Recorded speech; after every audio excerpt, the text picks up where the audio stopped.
The $15 trillion financial earthquake was a planned demolition. It happened in what felt like a single heartbeat. One moment, the intricate globe-spanning machine of the financial world was humming along. The next, a profound and devastating silence.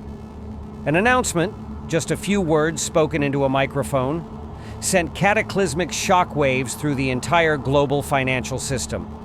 In the time it takes to blink, trillions of dollars of perceived value simply vanished.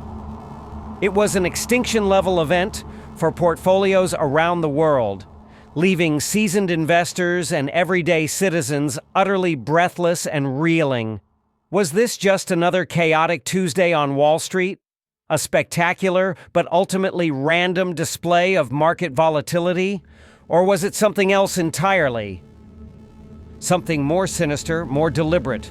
Was this a collapse or was it a controlled demolition? Let's put the pieces on the board, examine them one by one, and connect the dots. The date was Friday, January 30th, 2026. For most, it was the end of a long work week. In the trading houses of New York, London, and Tokyo, the pace was slowing. But then, the calm was shattered. The markets were not just disrupted, they were thrown into a state of absolute, abject chaos.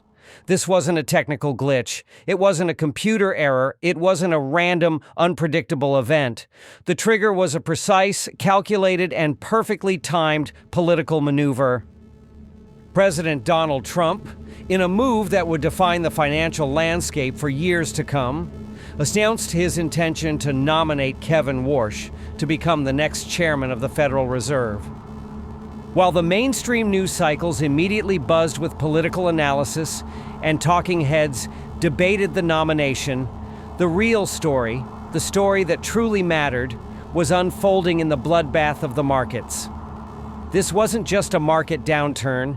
It was a brutal, surgical, and targeted demolition of specific asset classes that had grown too hot to handle.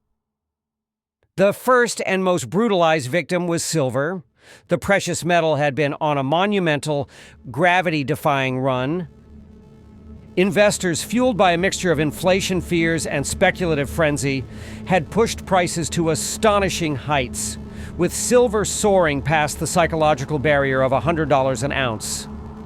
It was the talk of the financial world, and then, in an instant, the floor completely gave out.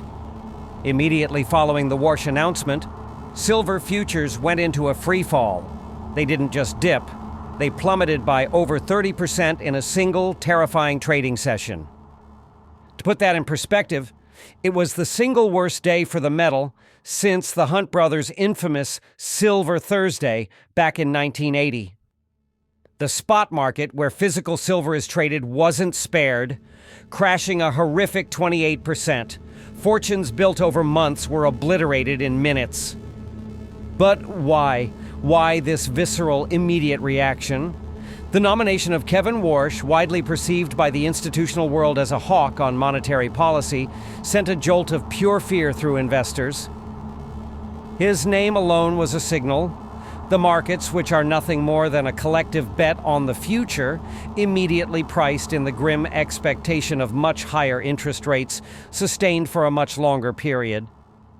This caused the U.S. dollar and Treasury yields to spike violently. For assets like gold and silver, which famously pay no interest or dividends, this was a direct nuclear strike. Why hold a non-yielding metal when you can get a handsome, guaranteed return from government bonds? The logic was simple, and the sell-off was anything but. It was so intense, so overwhelming, that it triggered a deadly cascade of forced liquidations. A staggering $52 million in silver-backed contracts were vaporized in just 4 hours. The most devastating part? Nearly 99% of those contracts belonged to traders who were betting on higher prices. They were wiped out. This wasn't just a few people deciding to take profits off the table. This was a full-scale, systemic liquidation event.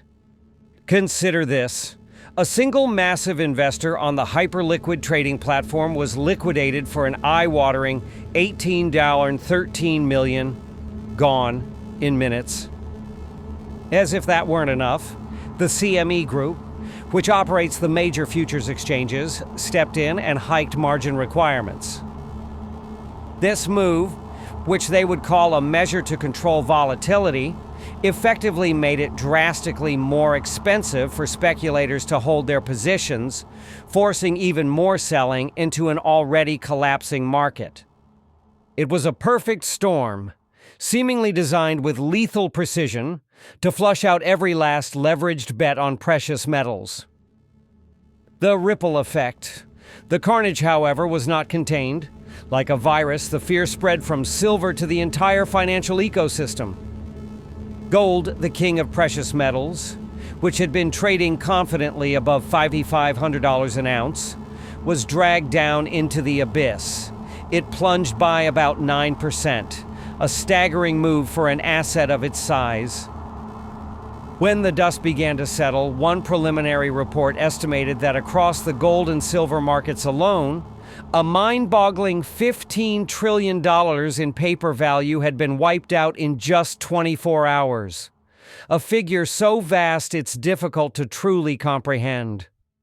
The shockwaves didn't stop there. They hit the broader stock market, with the S&P 500 taking a significant dive as a tidal wave of uncertainty gripped Wall Street. The VIX, Wall Street's fear index, exploded higher. No one knew what came next. The old rules, the old assumptions about the Federal Reserve's path, were suddenly null and void. Even the supposedly disconnected world of cryptocurrency felt the powerful tremors. Bitcoin, which had been navigating its own period of volatility, was hit by the sudden flight from anything deemed risky. Its price decisively broke below the critical $80,000 level, for the first time since April of the previous year. On January 31st, the selling pressure pushed it down to just over $77,000. Analysts, scrambling to make sense of the cross-asset chaos, pointed directly to the Warsh effect as a primary contributing factor. The sudden, seismic shift in Fed leadership expectations sent investors stampeding away from riskier assets and toward the perceived safety of cash and short-term government debt. The architect. So who is this man, Kevin Warsh, the individual at the very epicenter of this multi-trillion-dollar financial earthquake? To understand the event, you must understand the architect. Warsh is no stranger to the halls of power. A former Federal Reserve governor who served from 2006 to 2011, he was one of the youngest individuals ever appointed to the board.